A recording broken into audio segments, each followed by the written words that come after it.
Buen día, mi nombre es Moisés Obed Rocha Ramírez, pertenezco al grupo 66 mixto.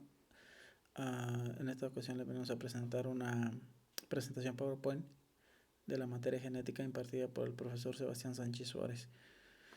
Primero que nada resaltaremos estos términos. Cuando el genotipo está constituido por dos alelos idénticos, se dice que el individuo es homocigoto, pero cuando los alelos son diferentes, utilizaremos el término heterocigoto. También es importante identificar las diferencias entre la palabra genotipo y fenotipo. Genotipo es la composición genética de una persona. Fenotipo es la manifestación física o rasgo distintivo o enfermedad heredados.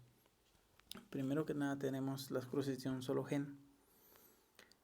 Cruces genéticos entre dos individuos que implica a un solo carácter, ya sea heterocigoto o homocigoto. Se conoce como cruce monohíbrido al individuo cuyo genotipo contiene dos alelos distintos e involucra a un solo carácter.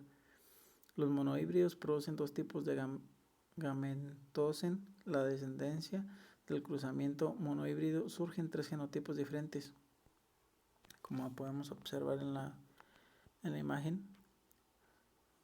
Está la generación F1, que todas las plantas son altas. Cuando se cruza con un heterocigoto con un homocigoto, en la generación F2 podemos observar que hay tres plantas altas y una chaparra por descendencia.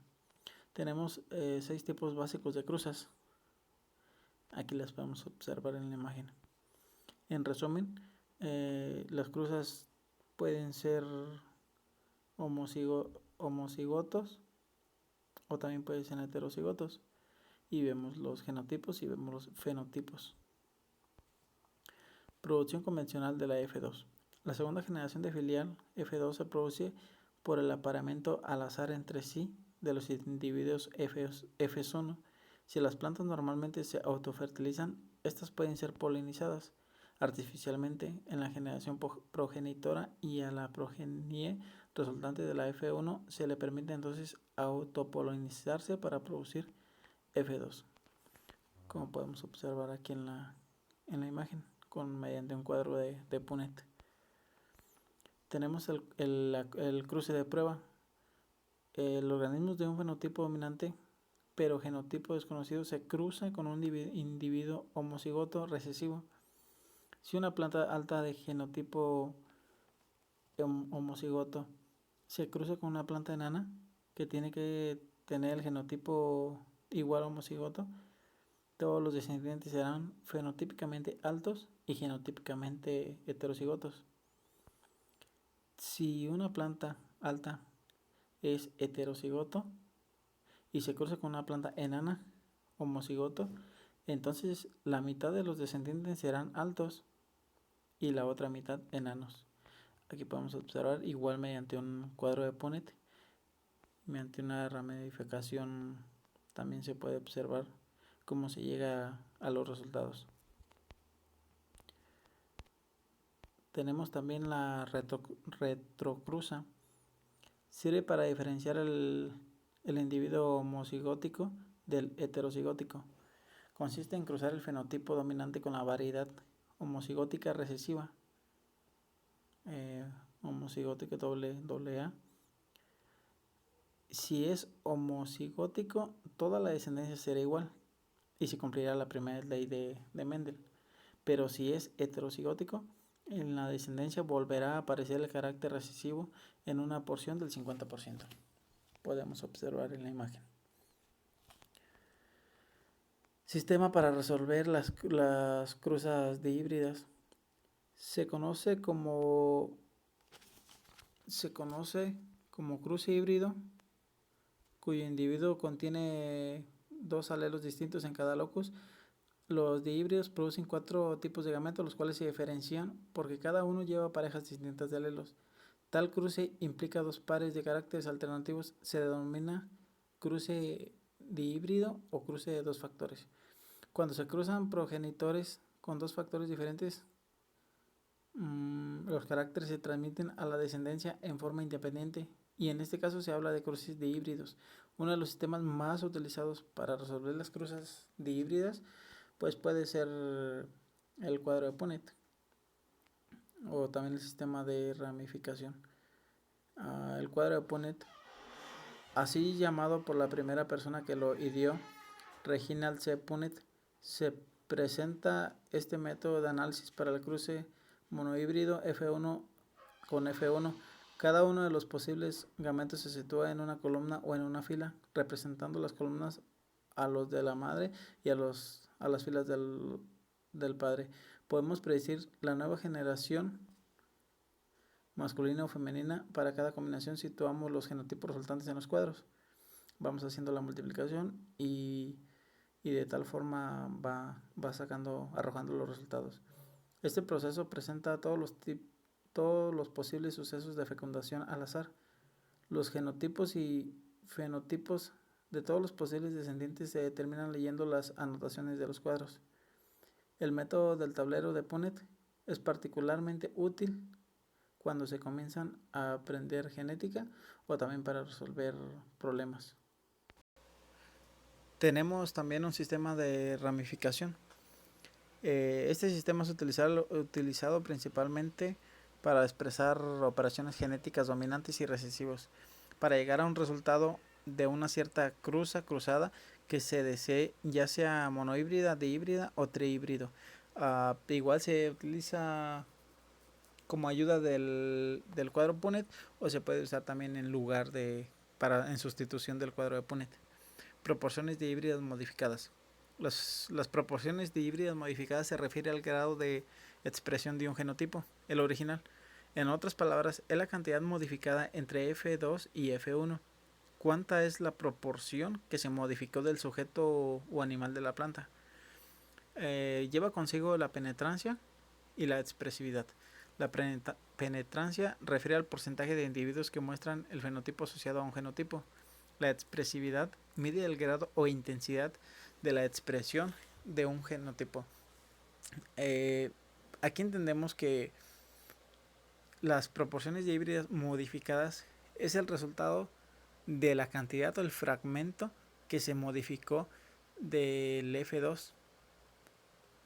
Al hacerse la modificación, gran parte de él o en cierta cantidad, en cierta fracción, hubo cambios. Entonces es una forma matemáticamente de expresar cuánta fue la cantidad que se modificó. La interacción genética. Los genes de un individuo no operan aislados uno de otro, sino que funcionan en un mismo ambiente celular. Por lo tanto, se espera que existan operaciones genéticas. Las interacciones entre dos o más factores. Hubo dos autores quienes demostraron con hechos científicos, con experimentos, que la interacción genética, que al momento de la descendencia hereditaria hay una interacción. Lo hicieron mediante un experimento científico y pusieron un ejemplo con un gato blanco de genotipo dominante, lo cruzaron con un gato negro de genotipo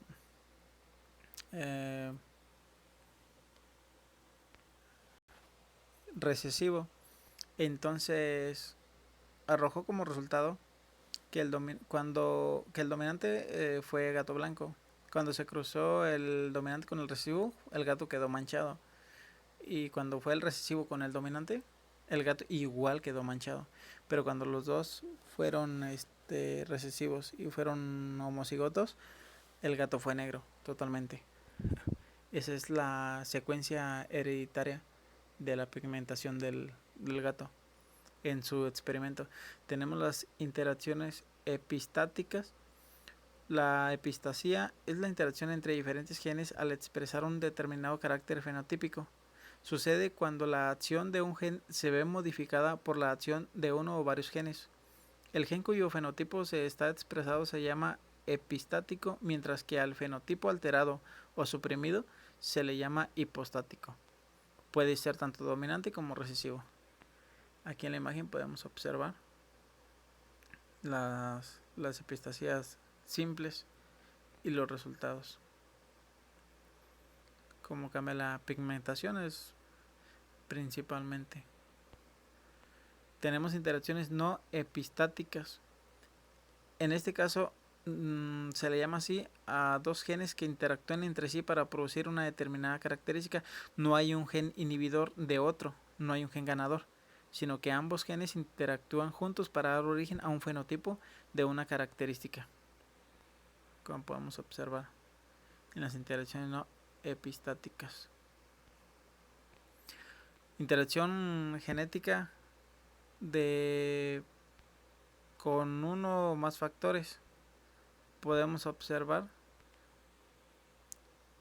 que sí es afectada la genética o el proceso genético cuando se le ve interactuando con los medios ambientes. Dice los factores hereditarios y ambientales influyen en la forma en la que los genes se expresan. La interacción, como ya lo vimos en las diapositivas anteriores, se refiere a la relación o comportamiento que se tiene la genética con otros factores. Como la genética se relaciona con otros factores, puede tener ventajas o como desventajas. Los factores del medio ambiente pueden ser decisivos a la hora de la formación de genes y gametos. Por ejemplo, hay dos tipos de rosas que, aunque tengan la misma información del ADN, aunque tengan el mismo código ribonucleico, aunque sean exactamente iguales, si están en diferente perfil de suelo, la pigmentación de la flor puede cambiar. Tanto ya sea el perfil del suelo como también los distintos tipos de clima. Digamos, tierra caliente y tierra fría. La humedad es diferente, la calor es diferente, la lluvia, pues las precipitaciones varían en cierto porcentaje de lugar a lugar. Entonces sí varía, o sea, sí actúa como factor para la genética el medio ambiente. Aquí podemos ver unos ejercicios de resolución mediante cuadros de Punnett. Como podemos observar, la parte superior tenemos espermatozoides homocigotos y óvulos homocigotos también. La parte superior en fila tenemos los alelos recesivos y horizontal tenemos los alelos dominantes. Como resultado nos dan que los 4 resultados son heterocigotos. Entonces la descendencia total sería heterocigota. Más abajo tenemos unas cruces de prueba. Tenemos dos fenotipos y un fenotipo dominante. Podemos observar en el cuadro de adentro los homocigotos y los heterocigotos. Aquí están las referencias, también podemos observar, son de libros digitales de los autores más reconocidos de este tema. Unos libros muy buenos con excelente desarrollo, muy recomendados, por cierto. Bueno, pues esto ha sido todo de mi presentación. Muchas gracias.